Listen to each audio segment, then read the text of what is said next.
ক্যান্টনমেন্টে আস্থা থাকবে না, আপনি যাইকে রাখেন। আপনি কারে ডরান? আপনি ভোট নেন।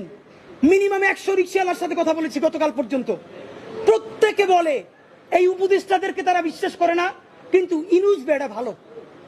এর মানে সারা বাংলাদেশের জুলাই যোদ্ধারা, জুলাইয়ের পক্ষের শক্তিরা আপনার মুক্ত দেখা এখন পর্যন্ত এই সরকারের একটা হাত ধরে রাখছে। কিন্তু এই উপদেষ্টাদের কেউ কেউ ইতিমধ্যে রাজনৈতিক দল যারা সামনে ক্ষমতায় আসবে তাদের সাথে নেগোসিয়েশন করে কেউ সামনে আইনমন্ত্রী হবে, কেউ অন্যান্য মন্ত্রী হবে, কি কি হবে এইটা পাকাপোক্ত কইরা এখন তাদের জবানে আমাদের ঘোষণাপত্র লিখে দেয় বিএনপি। আপনারা তো আসলে কিভাবে জেনজি আপনাদের সাথে একাত্মতা হবে?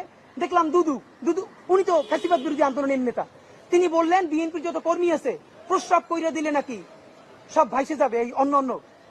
আপনাকে বিনীত অনুরোধ করি, গত 16 বছর আপনার প্রস্রাব করতে নিষেধ করছে কেডা?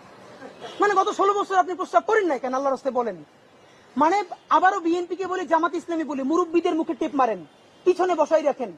এই আন্দোলনে যত শহীদ হয়েছে, যত যোদ্ধা, তাদের গ্রুপ, এইজ গ্রুপ 21 থেকে 35, বিএনপি জামাত ইসলামী সকলে আপনারা তরুণদেরকে সামনে আনেন।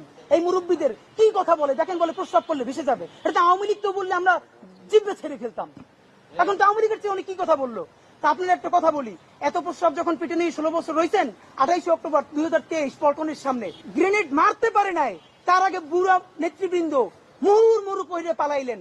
আমরা বিএনপির কর্মী না, তবু 1 ঘন্টা সেখানে স্টেজের সামনে দাঁড়াইছিলাম, কোন একজন মাঝারি মানের নেতাও আসছে কিনা আমরা প্রতিরোধ গড়ে তুলবো। একজনও পারেন নাই।